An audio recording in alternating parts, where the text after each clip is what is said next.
For a simple tree and a simple fruit, the oil palm tree and the palm oil fruit bunch that grows on the tree, there sure has been a lot of fuss. You might almost call it a war. On one side, environmental groups and health advocates argue that palm oil is awful.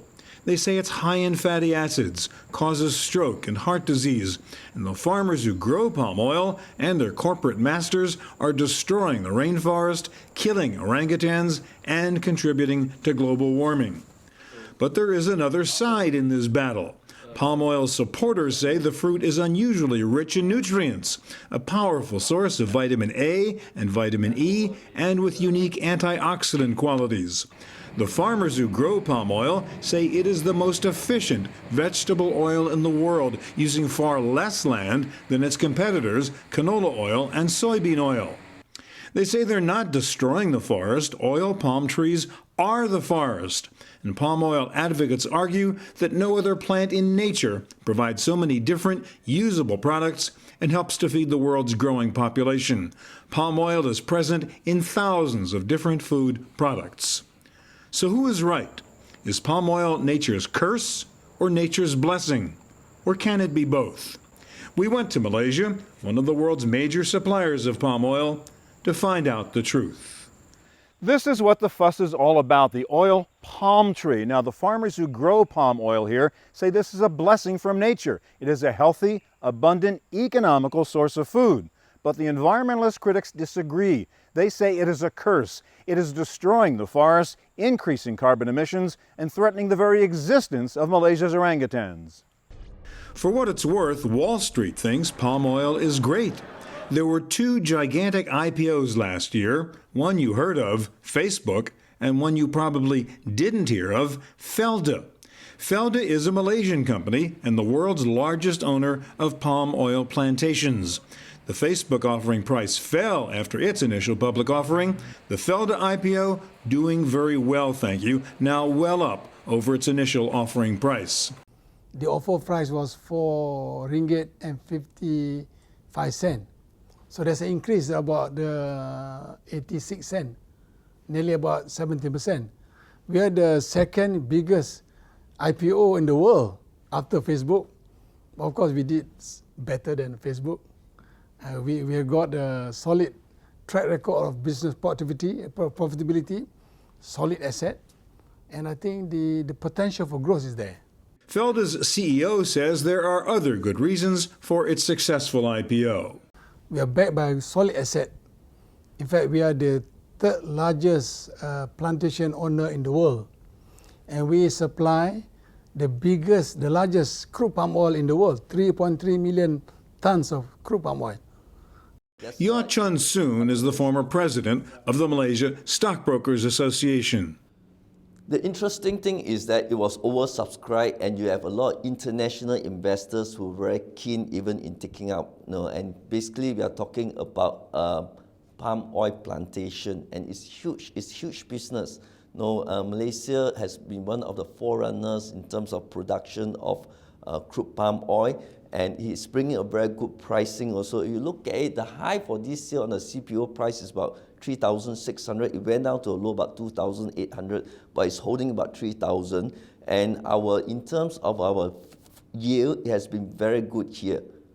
So this is really a country, where you have abundant rain, you have the right soil, everything is just there. And so I think any investor who really want to be in this palm oil industry, they must have a share into this FELDA. FELDA is not a newcomer to global trade. It's been around in one form or another for more than 65 years. FELDA was established in 1956 under the Federal Land Authority Act of Parliament. This was established with the help of World Bank loan. And this is among the few successful World Bank projects involved in social engineering and giving land to the landless, giving job to jobless. In fact, it's trying to eradicate poverty among the farmers in the rural areas. It's been a successful project. Indeed, it has been successful, turning over 100,000 plantation workers into landowners. Okay, the first 50 years in terms of the program of the social engineering in trying to alleviate poverty among the rural farmers, that has been successful. Because of the 112,635 settlers, they have got land now. The income is above the average of the Malaysian national average income. The children are successful, got a good education. They got better houses now, better quality of life. If you really look at what we have done with the oil palm industry, we have taken a lot of people out of poverty through government programs, the organized smallholders, for example. We have put smiles on the faces of a lot of people in the oil palm industry, and I think this is something that we can develop.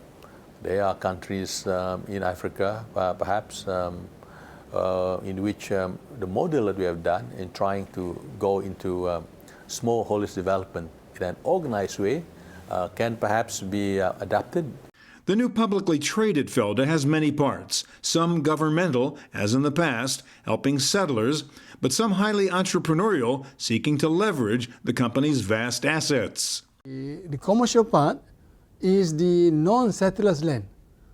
There are 350,000 hectares of land belonging to FELDA, which was given by the state government. That part has been corporatized or into the IPO scheme.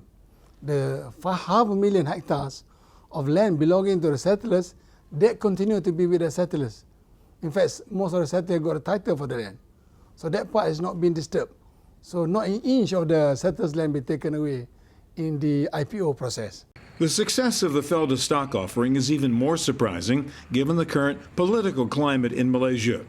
The country is gearing up for a national election when everything has a political overtone, which is sometimes good and sometimes bad.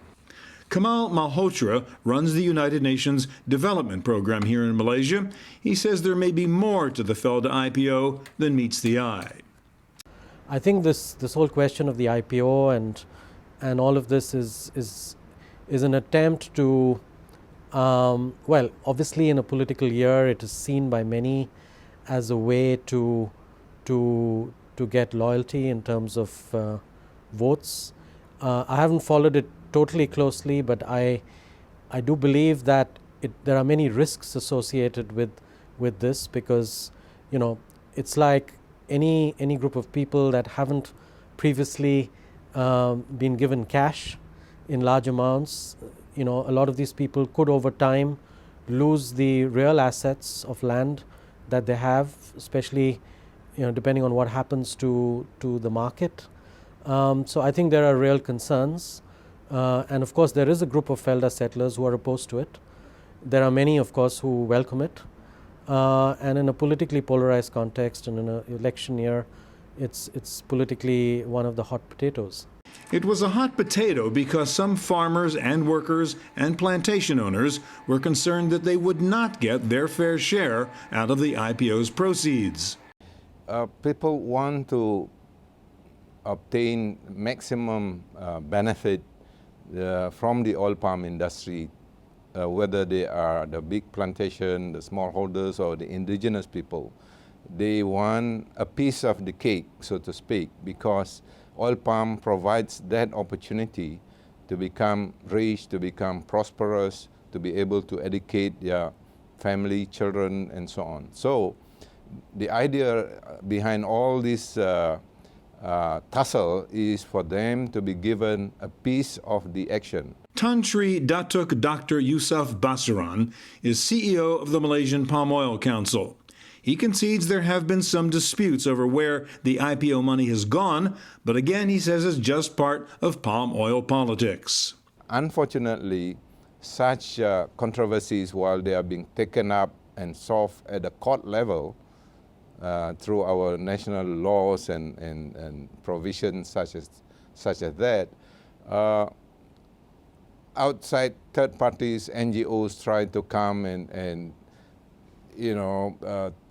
use their financial power to get the native to become more let's say, aggressive in trying to claim their rights and so on. But this is all either politically motivated or NGO motivated.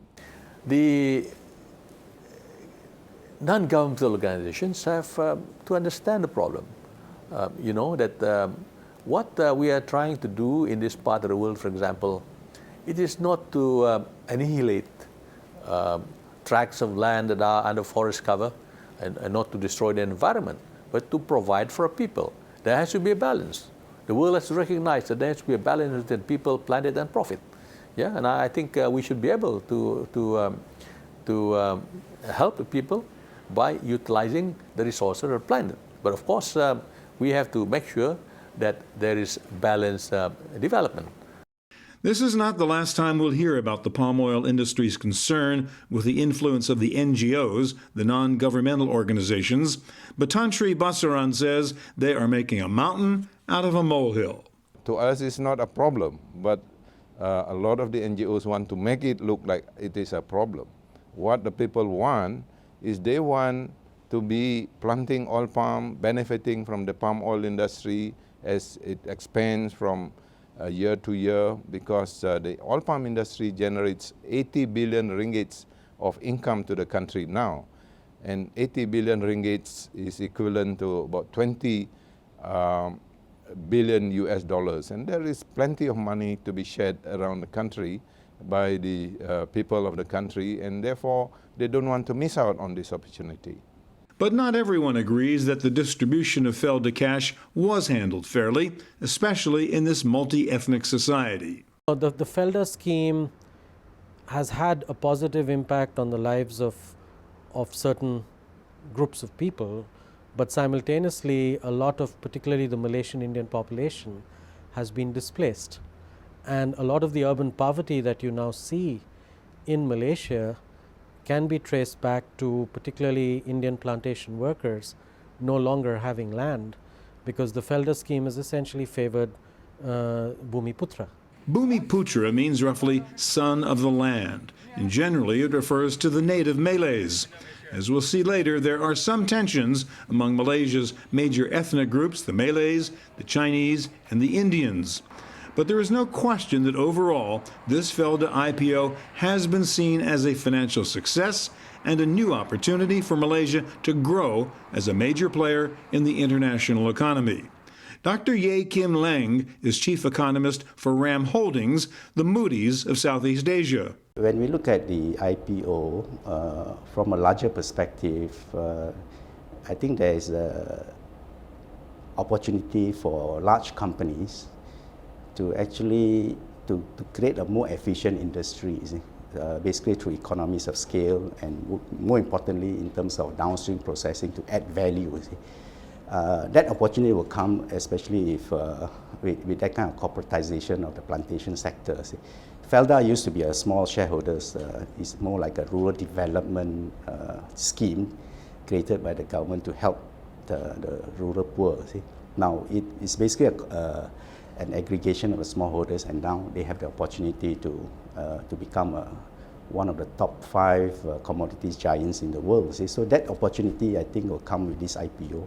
And with the palm oil industry plagued by environmental issues and concern about deforestation, it is ironic that one reason for the positive response to FELDA's IPO was the argument that more money in the hands of the major growers of palm oil would be good for the environment. From a longer-term perspective, we are looking more in terms of its ability to enhance its value so that it can actually reduce the size of plantation needed to sustain its operations by going downstream into higher value-added processing. I think that's the key to the success in terms of creating greater efficiency and what we call environmental sustainability without the need for further deforestation. FELDA may now be a very successful global enterprise, but it believes its success is based not only on good business acumen, but on an overriding business philosophy.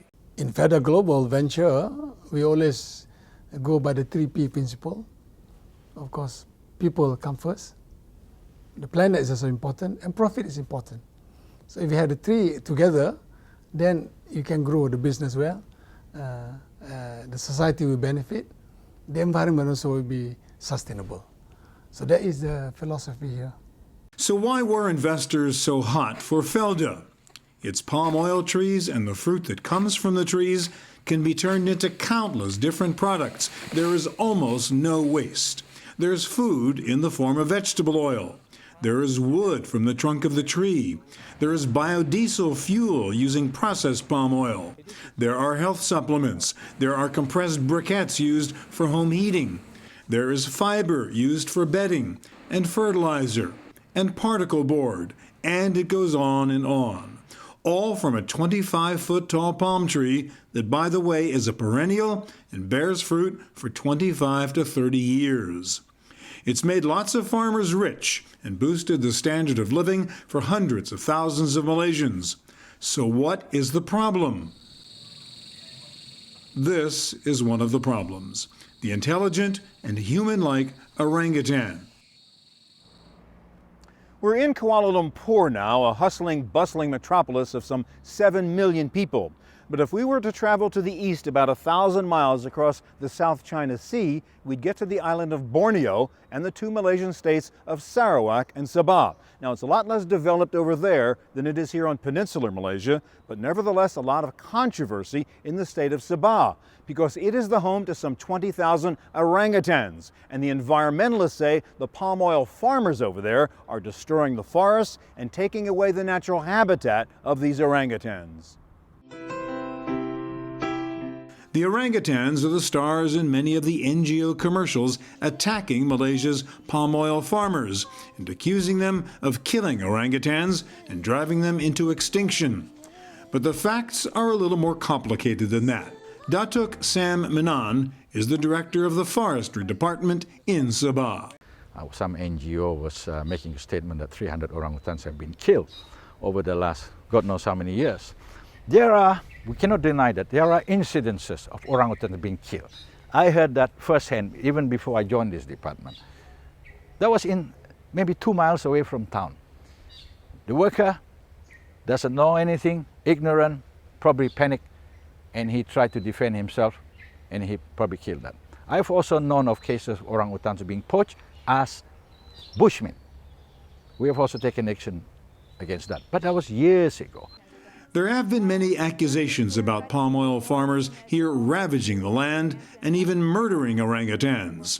Tan Sri Sharir Abdul Samad is a government MP and the chairman of the Malaysian Palm Oil Board, and he is just a little suspicious of these claims. When we first heard about this land the size of 300 football fields being cleared to make way for oil palm plantations, there was subsequently another story that says that 300 orangutans die or are killed within the last 8 years. So what fascinates me is with this use of the 300 figure. 300 football fields, 300 orangutans, right? And this quickly brings to mind this idea of the 300 Spartans. Because 300 Spartans, they were under the leadership of King Leonidas of Sparta at the Battle of Thermopylae, if I'm not mistaken. So this figure of 300 seems too coincidental, and therefore is really something that has been invented. Part of the problem with the fate of the orangutans goes back to colonial history here and a land plan that the British developed based on the principle that land should be used in a way that brings the most benefit to the most people. We had our planning done in 1969-70 with the help of the British Overseas Aid Program. They did a land use study. They said this land you keep for forest reserves, parks, and wildlife, and these other lands, you give them out for agriculture because you cannot be overly dependent on timber. We followed that to the letter, and in such a manner that we reserve 53% and the other 47% we take out. But as with so many well-intentioned government programs, there were some unintended consequences. We never realized that good lands means lowlands. Lowlands means high biodiversity. High biodiversity means orangutans. means elephants, it means leopards. And these lands were given out on the basis of that study. By the time we realized it, when they started developing with money coming in from various investors, it was then that we realized there are pockets of orangutans here and there trapped and whatnot. And I will not deny that orangutans died, biodiversity died during that whole process. It's only now that we are realizing that we can perhaps dampen the effect of development. Answers to the orangutan question depend on who is giving the answers. Yes, the history is not good. But the story today seems quite different from what it was several years ago. And those who know the facts best and live next to the orangutans say the farmers are not now harming orangutans. Muniandy Manikam has been growing oil palm trees in Sabah for decades. Palm oil is still green, it's still trees with leaves, so orangutans live happily in the palm plantations, so it is an inappropriate allegation to say that their habitat is being destroyed. Even though we planted rubber and palm trees, it is still a forest and green, so no land has been taken away from the orangutans. The Malaysian government maintains a good percentage of the land as forest land, so it is not true that they take away natural habitat. Well, I think the orangutan, of all the species I've known here in Sabah, is a real survivor. I've seen them living in enclaves. They are not stupid. They're not going to commit suicide. They find the best ways to survive. They adapt to different changes in the food that's available. We, in the beginning, thought orangutans could only survive in virgin forest. Once you log a forest, it becomes secondary forest, orangutans will not survive. But they have changed, adapted the situation. In fact, there's a lot more food, a lot more fruits in this log-over forest. And the orangutans, I think the majority of orangutans are actually found in log-over forest. And they have adapted. And so I reckon that's not really a big issue. They adapt. Animals are not stupid. The claims on both sides are probably a bit exaggerated, but according to one man who knows the facts, the NGO claims of orangutans becoming extinct is just hyperbole. They have been making allegation that by 2012 the orangutans would no longer be living, would be extinct. But these are wild allegations, not substantiated. So here we are in 2012. We still have as many orangutans as we have maybe 10 years ago or 20 years ago. That is simply because in the states in Sabah and Sarawak where the orangutan exists indigenously, they don't exist in the peninsular Malaysia, these states still maintain a huge percentage of their state land area under forest, permanent forest. And the orangutans are to be survived by the availability of this permanent forest. Because the permanent forests are still intact to, as I said, more than 50% of the state land area, total land area of the two states. So there is no way that the orangutan can simply diminish or go extinct because they have the forest. Nobody is taking the forest away from them. The future for these beautiful creatures is certainly better going forward than it was in the past. The era of confrontation seems to have been replaced by a new era of cooperation. While we are being criticized about about habitat loss, we are not just not completely standing still, not doing anything about it, because in fact all the plantation companies that are involved in that area where the orangutans are quite willing to work together, and in fact they have been working together with the state government and other agencies of the state government in conservation work. And there do seem to be serious efforts to correct the environmental mistakes of the past. How do we correct that? We try to correct that by creating other reserves like wildlife sanctuaries, which is very expensive. You have given out land, they have titles. You can't just grab it. This is not a communist country. This is a democracy. We have to pay, acquire, pay. Cost tremendous sums of money. Then we try to improve on the practices of the oil palm companies. Leave the riparian reserves, build up corridors. At least the animals can move to our forest reserves through these corridors. And going back to the question, yes, the past is causing us the problems now, but which we are addressing. In fact, the very companies which were once accused of killing orangutans are now contributing money to support orangutan conservation in cooperation with the World Wildlife Federation.